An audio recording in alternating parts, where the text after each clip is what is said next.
Introducing the all-new Corolla.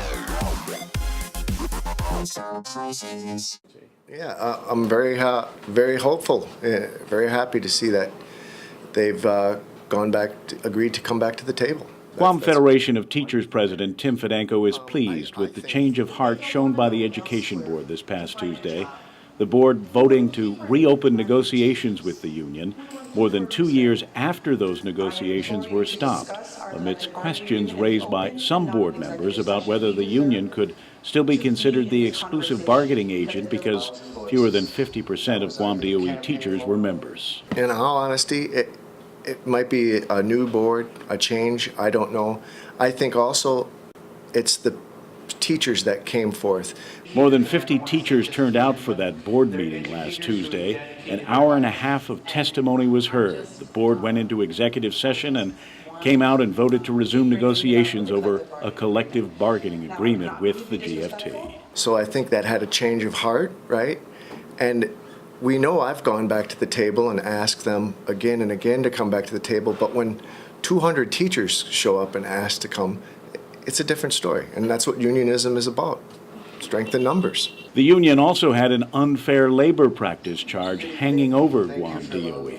Yeah, the ULP, I don't know if that was something that affected it. I don't think so, because there were unfair labor practice. Because there were unfair labor practices filed by the previous president, and so I don't really think that.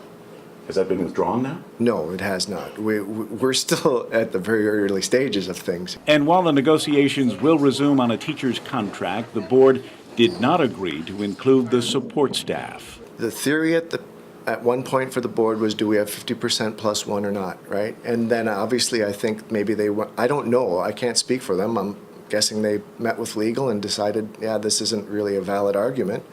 And the second one is the support staff contract, which is sitting on their table and not being acted upon. And Sure. So their argument is that we don't have exclusive recognition of that, but I've begged to differ since previous governors and AGs have signed that as contracts in the past. So that still remains an issue. That still does remain a very important issue. Also this week, DOE Superintendent John Fernandez called Fedenko and asked him to join in an appeal to the governor for merit bonus and increment pay. And the governor agreed, saying that teachers are next on the list. Yeah, I'm very happy for that. And it shows that he does care about the teachers and the education, and and so does the superintendent, and so do we. And I think collectively together, things can change for the better. But Fedenko cautioned it's only the start of the process, and there's still a ways to go before a new contract is reached. Hiring more teachers, lowering class sizes, that's a money issue, right? Fixing the buildings, that's a money issue. But you're confident you can work those out? Yeah, no, I think with level heads at the table, I think we can work that out, yes. Kevin Kerrigan, PNC News.